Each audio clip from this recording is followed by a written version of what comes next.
Using homemade Bisan face wash can help you clear all the dust and dirt from your face. Homemade face washes can be made with natural ingredients that are gentle, effective, and affordable.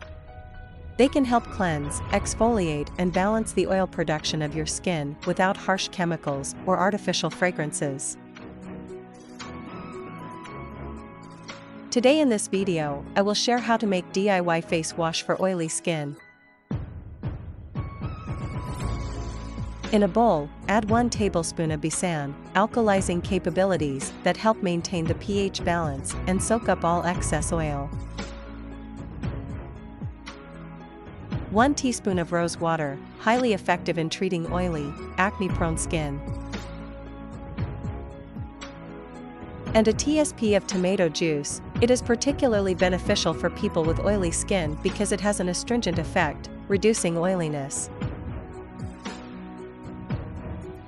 Mix all the ingredients well and apply on your face. Keep for a few minutes and then wash. Tomatoes are rich in anti-tanning and anti-aging properties. Combined with Bisan, the natural acids of tomatoes work actively towards making skin firmer and smoother. It works well on fine lines and wrinkles, and also is instrumental in getting rid of dark spots and excess oil.